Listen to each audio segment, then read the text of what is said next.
dear friends, hello, it's me, Ksenia, and today we're gonna speak, finally, not about grammar. Yay! We're gonna speak about Russian culture, about Russian people in 18th, 19th century. Dear friends, if you're interested how people lived in 18th, 19th century in Russia, so let's start this video.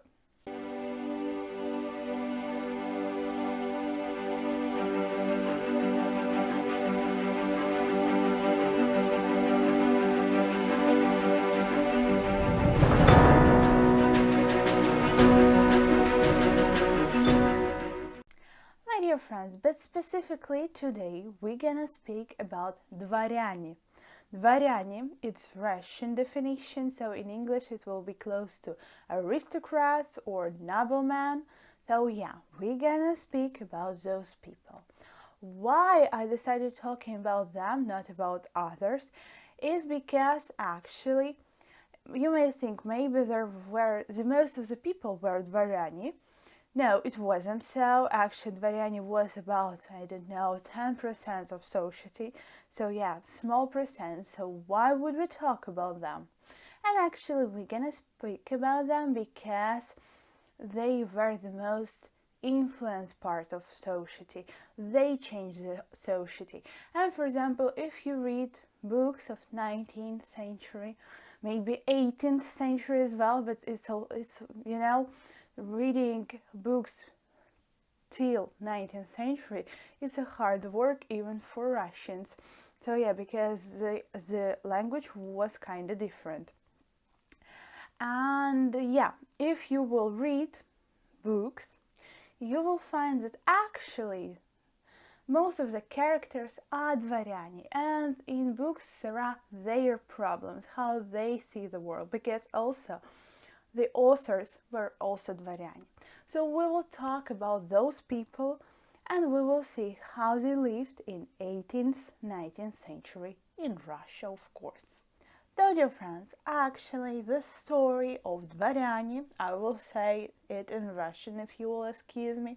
So, дворяне starts in 18th century, and the story starts because of Emperor Peter I. Actually, for example, I really like this emperor. Somebody thinks not good about him, but it was emperor who tried to change everything in Russia. And dворяне was one of his ideas. Dear friends, before Peter's time, actually your position in society depend on your parents. So if your parents were successful in life, if they have status, you will have the same position in society and you couldn't change anything. But when Peter first came, he started changing it, and people get possibility to change their status. So there actually were such system which has 14 levels. And firstly, you start from 14th level, and then you can grow by working good, by working hard, and also with time you will get your position higher and you will be more appreciated in society. But of course, dear friends, it wasn't like for everybody, for each of the people.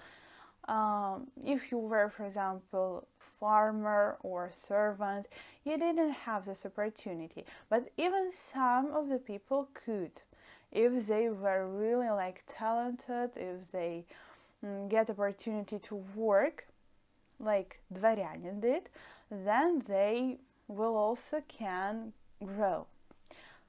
But usually it was already for the people who before those times were kind of wealthy, they have their own lands.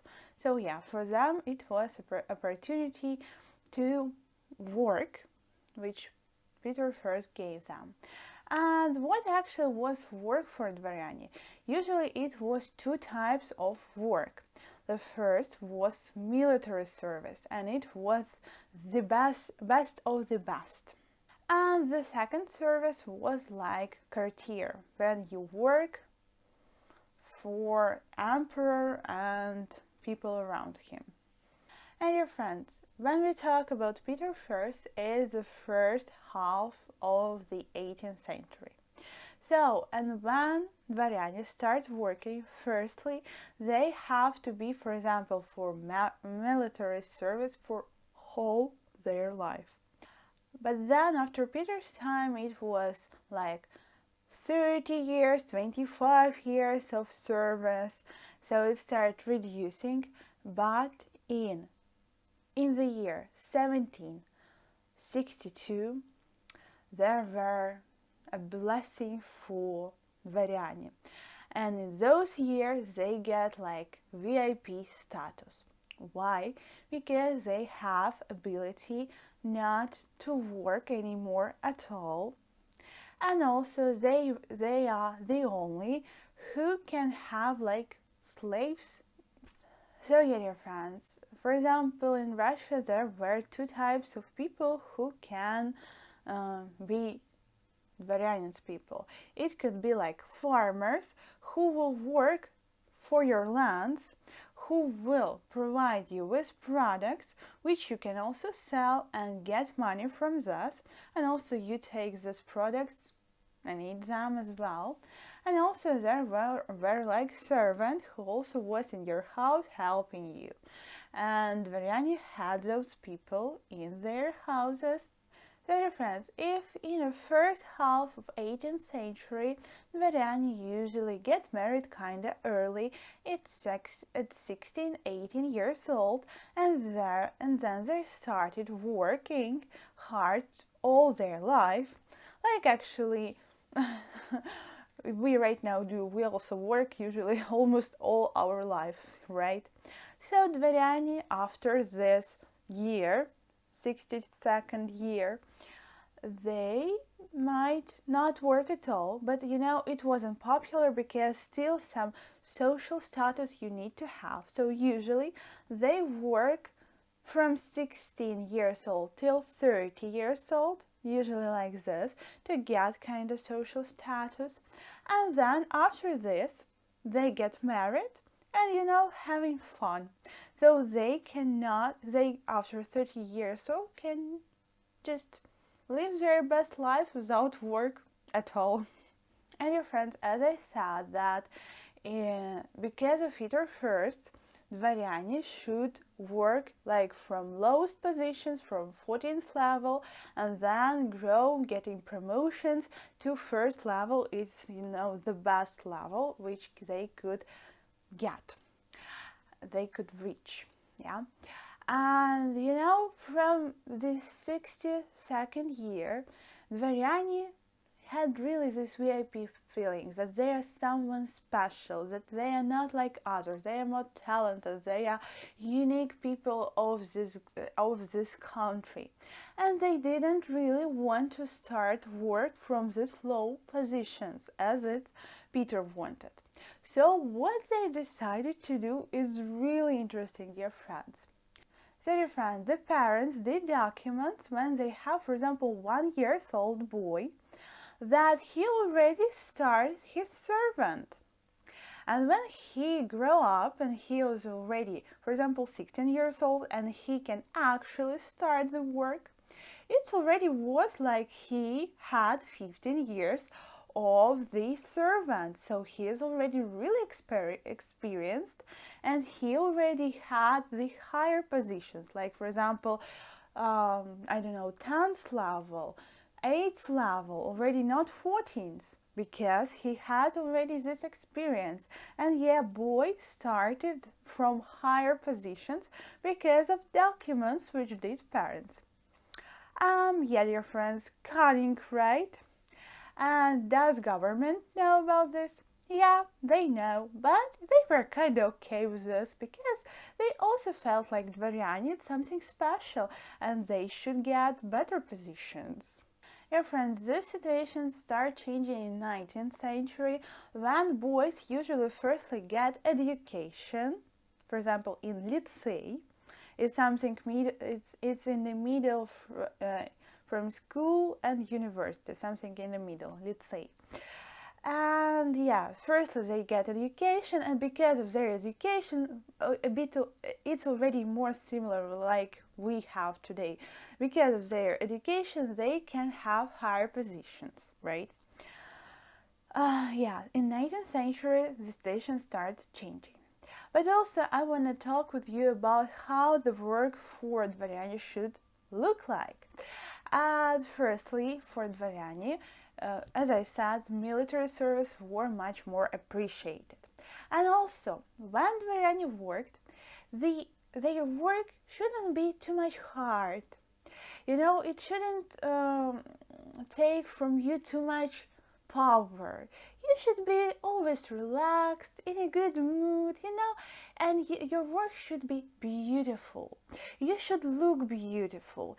You should, you know, don't think much about work. It shouldn't take too much time from you. So it should be about some hours. You came to work, you know, you signed some document, and then you have a lot of free time. It shouldn't be too much. And once again, it should be really beautiful. It should be, you know, a beautiful uniform, or you make outfit by your own. So, yeah, people should say that you are VIP, right? The situation changed only in 1841 year, when крепостные, it's those farmers who work for dворяне, and also servant who work for maids, who work for dворяне, those like slaves actually. Slaves get free. So after this year, dворяне start thinking, oh, we should probably work, and we should probably know something. Yeah. So dear friends, and actually right now let's talk about how the day of dворяне should look. So usually he gets up not really early, for example at 11 or 12 a.m. Yeah, so he would feel relaxed.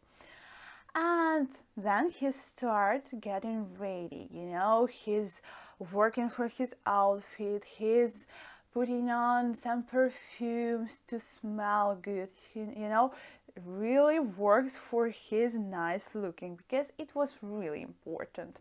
Then he goes to his servant, and it can take him like 3-4 hours, not too much.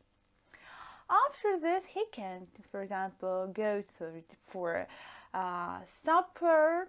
Also, quite usually, the evenings, they shouldn't be spent at home. Usually dворяне went, for example, to theater, or some maybe they can go to guests. Also, they may spend time in such restaurants or so on. So yeah, it should be nice. It should be like a party all the time. And dворяне were really socially active. Also, they quite usual things that they could go to the balls for dance. Yeah, it also was popular in those days. Balls were kind of part of culture. And if this person already doesn't have a servant in his life, it will be kind of the same, but let's take away those 3-4 hours for servant, so he could, for example, go to his friend's house already in the middle of the day and having good times with them. And right now, dear friends, I want to read for you a part from a poem who was written by Alexander Pushkin. And I guess you may heard about this poem. It's called Evgeny Onegin. And there also you will see this life of dворянин.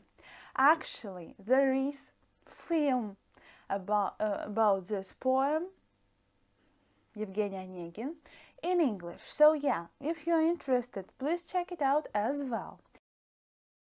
Some mornings still abed he drowses, until his valet brings his tray. What? Invitations? Yes, 3 houses have asked him to a grand soiree. There'll be a ball, a children's party. Where will he dash to, my good hearty? Where will he make the night's first call? Oh, never mind, he'll make them all. But meanwhile, dressed for morning pleasure, bedecked in broad-brimmed bolivar, he drives to Nevsky Boulevard to stroll about at total leisure until Breguet's unsleeping chime reminds him that it's dinner time. He calls a sleigh as daylight's dimming. The cry resounds, "Make way! Let's go!" His collar, with its beaver trimming, is silver bright with frosted snow. He's off to Talon's, late and racing, quite sure he'll find Kaverin pacing. He enters, cork and bottle spout. The comet wine comes gushing out. Another round would hardly hurt them, to wash those sizzling cutlets down. But now the chime and watch alert them. The brand-new ballet's on in town. He's off. This critic most exacting of all that touches art or acting, this fickle swain of every star and honoured patron of the bar, to join the crowd, where each is ready to greet an entrechat with cheers, or Cleopatra with his jeers, to hiss at Phèdre, so unsteady, recall Moina, and rejoice that everyone has heard his voice. So your friends actually jealous about the dворяne's life. But your friends, I should say that it wasn't for all dворяне, because some of them were really poor and they should really work all their lives for getting some money, because they didn't have these lands and they didn't have these slaves who can bring them money. But those who had, having, as you see, really good times. Dear friends, let's right now talk about education. So before Peter's first times, those wealthy people who will become dворяне, they quite often, it was usual thing that they didn't know even how to read. Because usually, educated were children in the priest family. So actually the education comes from church. And those priests sometimes, no, it's quite often think that they worked also for dворяне families. They teach small dворяне, small wealthy people to read. But if right now alphabet in Russian sounds quite similar to the sounds like A, B, V, G, and so on, in those days each letter had their specific name. For example, az, buki, vedi, glagol. So right now I pronounce some alphabet letters. And when child learned those letters, he couldn't really get the idea that this, for example, glagol is the sound G. So he knows the letters, and he didn't really know what to do further. So after the child learned alphabet, he started learning texts from spiritual books, because their teachers were priests, right? So they've been learning some texts by heart, and then it was kind of already educated person. About math, they usually know addition and subtraction. Yeah, so they would be able to count. And starting from Peter's time, the education level started changing, but not really fast. So yeah, people already start learning languages. Firstly, it was Deutsch and Dutch, but in the second half of 18th century, it already was French. And your friends, maybe you've heard that in Russia in 19th century, people specifically already talk better in French than in Russian. Maybe you've heard about this. And actually, when people say this, they mean дворяне, that they spoke in French. And actually, it also wasn't so. So, I mean, there were people who really nicely knew French, but also there were a lot of dворяне who wasn't so much educated, who knows, some common phrases that they can use. They could speak about some topics, but that's it actually. And your friends, also in Peter times, the main, I would say, part of education was about etiquette. So boys and girls should know etiquette really nicely, specifically boys. So they should know how to talk with women, with the other people who is, for example, have better position in society, how to talk to them. They always should be polite. They shouldn't show too much of their emotions, so they shouldn't be too much happy or too much, sad. They should be always like nice, smiling, having no emotions. They shouldn't talk, too much. They should know when to keep silent, so people will think that you are so educated and you know how to listen others. You shouldn't talk really about some things which you care about, because it's not polite. You should be always like cool and fake, I would say. Yeah. And your friends, right now I want to show you a short cut of the movie which called Peace and War. Actually, Peace and War is a novel from Tolstoy.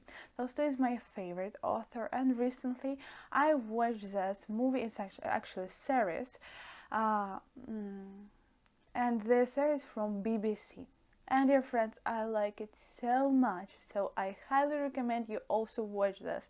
So you will see really interesting facts about Russian culture, how people lived, and also about the situation with Napoleon as well. So yeah. And your friends, right now you will see how people react to Pierre, who didn't really know how to be, polite in a society, because he came from other country to Russia. Oh, I beg your pardon. I'm so sorry. Who is that young man? I'm sure I didn't invite him. Oh, my young relative, I regret to say. Count Bazookov's son. His natural son, of course. Oof. Did he have any other kind? Indeed. But this one was something of a favorite, God knows why. He's staying with me now. He's back in St. Petersburg. Oh, please don't bring him again. He looks like a wild animal. So unlike your own lovely children. Such. Your friends, and here is also cut of the series where it shows like Pierre didn't know that he didn't have to talk too much, and you see how people react to this. No, that's not right. France is no longer a place where civilized people can live. Wait, so. I say Napoleon is a great man, sir. You think so, monsieur? Shall we go to that table over there? No, I must say this. Yes, of course Napoleon's a great man. He stood above the revolution. He put an end to its abuses and kept all that was good about it. You see good in a revolution, sir. The equality of all citizens, freedom of speech, liberty, equality, fraternity, these are ideas we could learn from in Russia. Our drawing rooms are full of overfed aristocrats who have no idea what real life is, who have even forgotten how to speak their own language. Hey, by God, we could do with a revolution here. I'm sorry, I shouldn't. It was just... Dear friends, and talking about girls and boys, actually there are very different between education for boys and girls. So boys should know much more than girls. It was still okay that, for example, women even in 19th century didn't know how to read. It usually already was not for the centers of Russia, but for some villages it was still okay. If there were dворяне, like for small cities, it was okay if women didn't know how to read. So yeah, women were not so much educated because people thought that women should not be. And what's important for women was dancing, because when she would go to balls, she will meet there her husband, and she should be ready for that.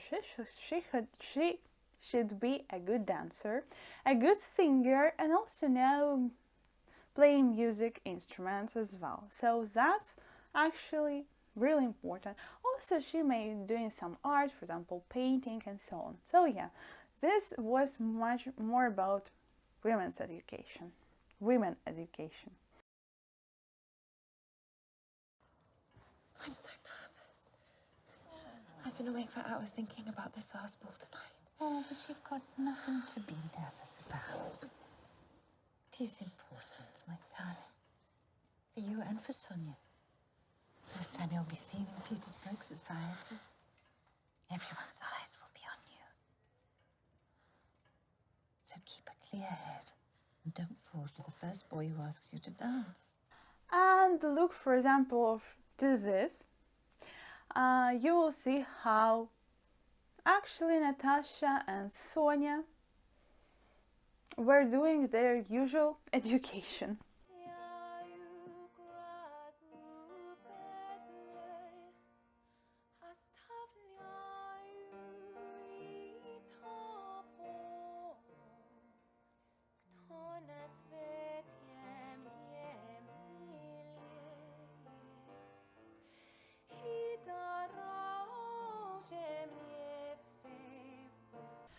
And your friends, as I already said, French becomes popular, but not all people, all dворяне speaks French so perfectly.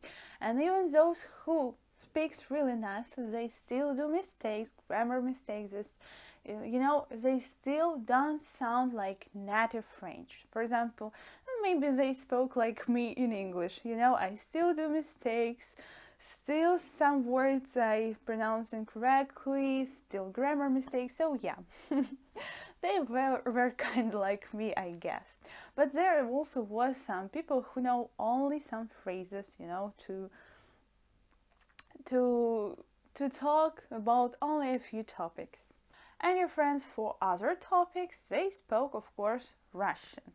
But this Russian wasn't, so high, so pretty and beautiful as it's supposed to be for dворяне, because actually Russian language in 18th century wasn't so much developed, because actually in 18th century the reality was really nicely changed. There becomes new professions, new jobs, for example, seafaring, shipbuilding, engineering, and so on.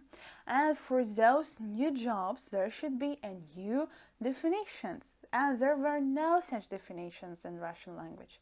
Also, if we talk about, this etiquette, how to talk with women, how to talk about love, it's a new etiquette, and people should use new phrases which they didn't have in Russian. So it was halfly French, and also there are some really strange phrases from Russian, because in Russian people speak the same as, for example, do farmers, as for example do servants. So it was kind of one language, one Russian language for all of them.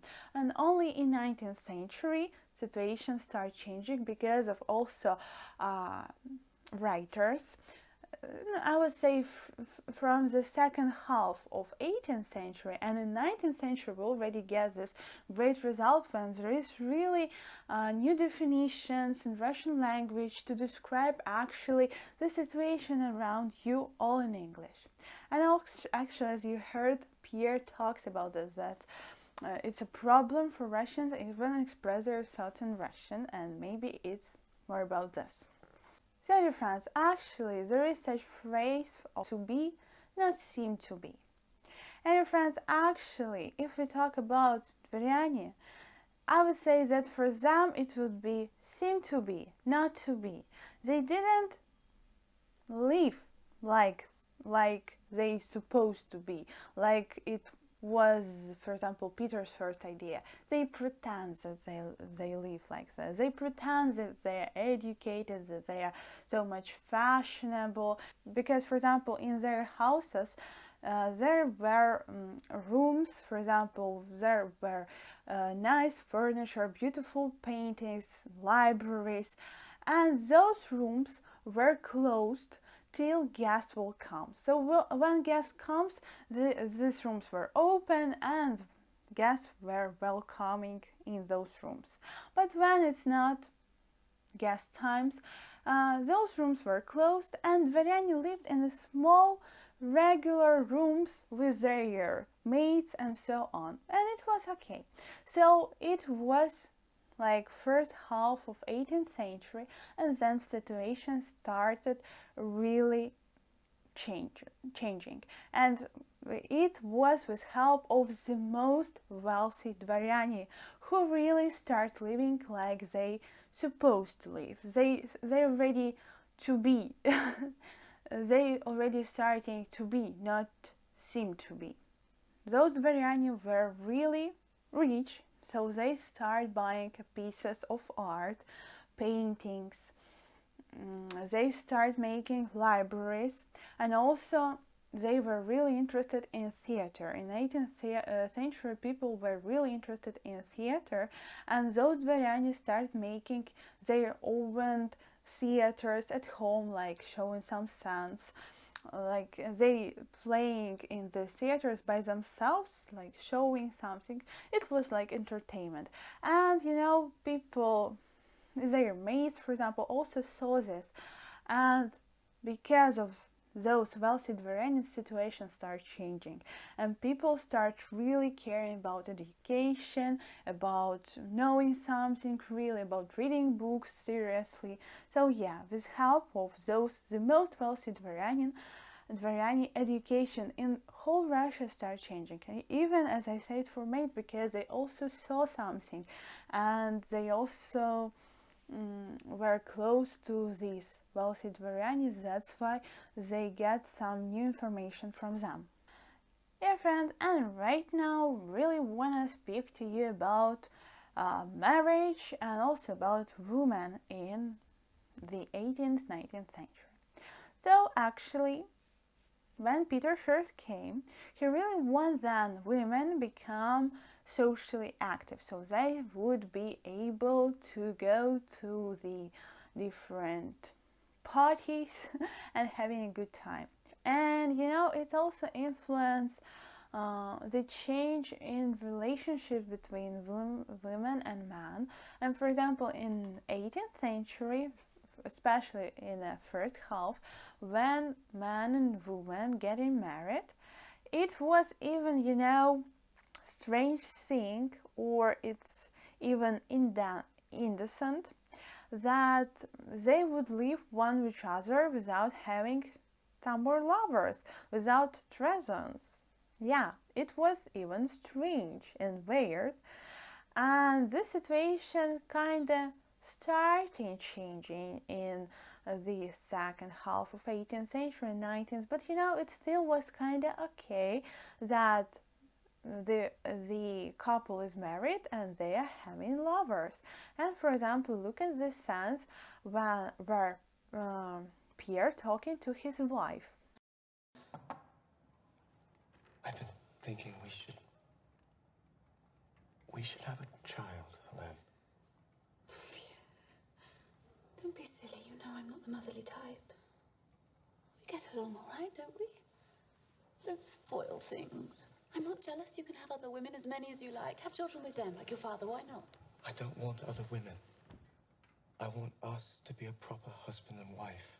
We are a proper husband and wife.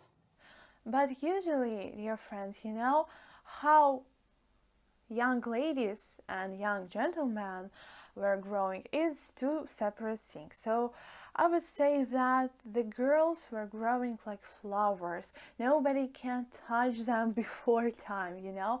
And the first time when she can be socially active, it's when it will be her first ball, first dance.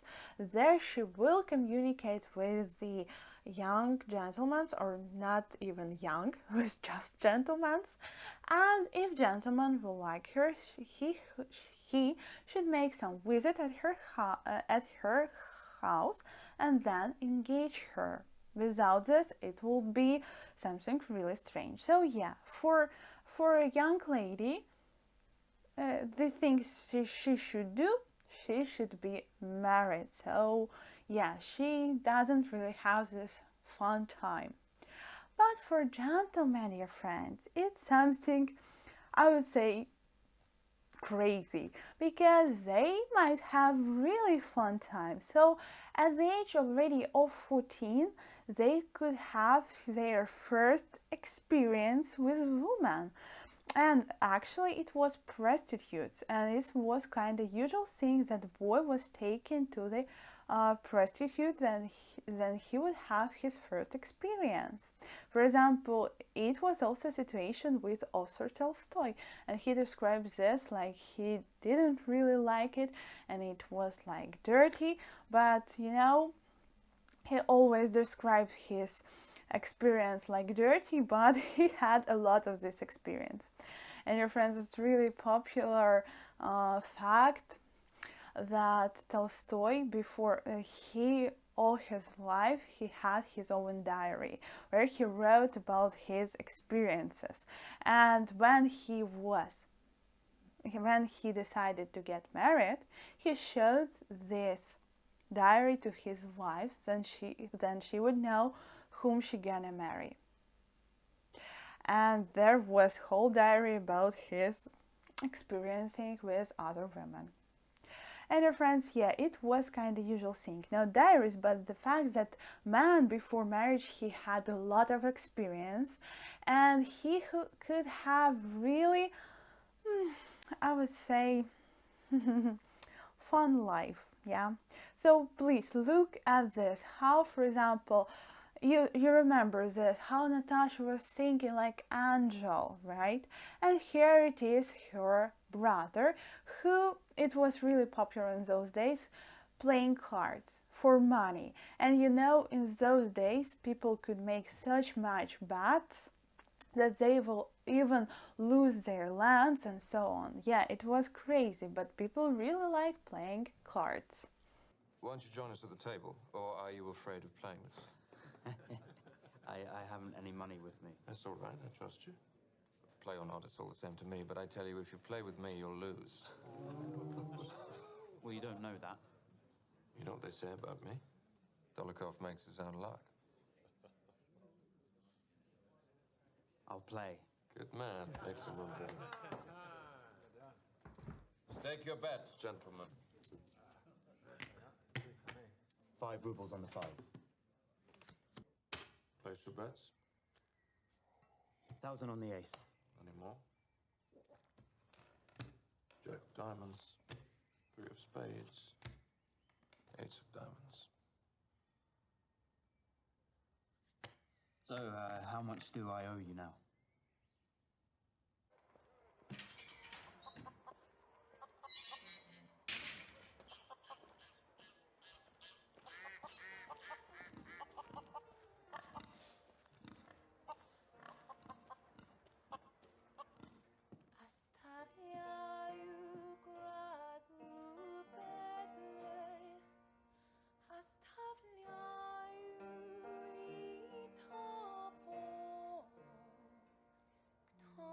And also, dear friends, look at this scene.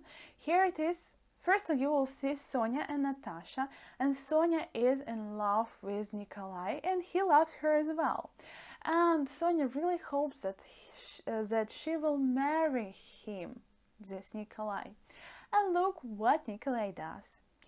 He's having a good time with some prostitutes, actually. So yeah, have a look.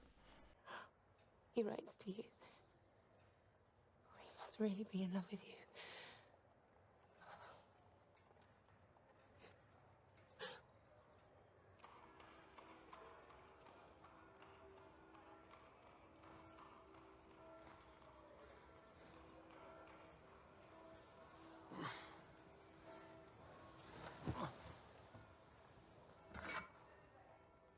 Oh, I have to go. What time is it? Oh, it's not till noon. No, I've got an appointment. My cousin, Boris Trubetskoy, he's in the guards. Oh, very grand.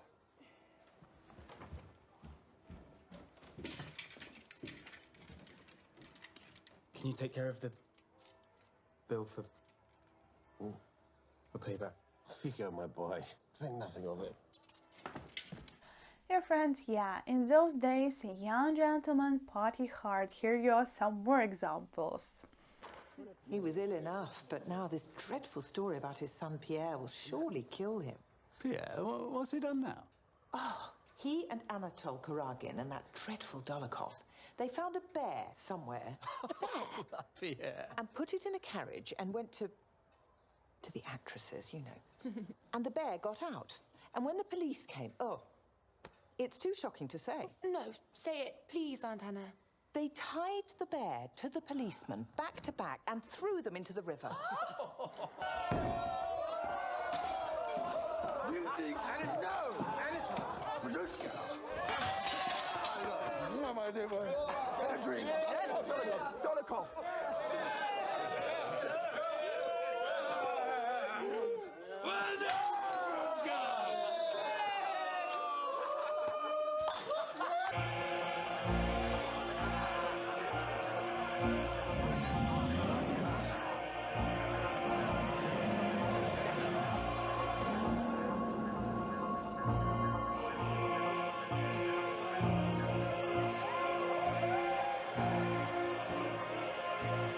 Dear friends, and the last thing which I'd like to tell you about is position for women. And here it's actually really interesting because I find out that, for example, it was kind of better than, for example, in England, because in England, when women get married, all her money which had her parents, they went to her husband, and she had no possibility to take some money from him.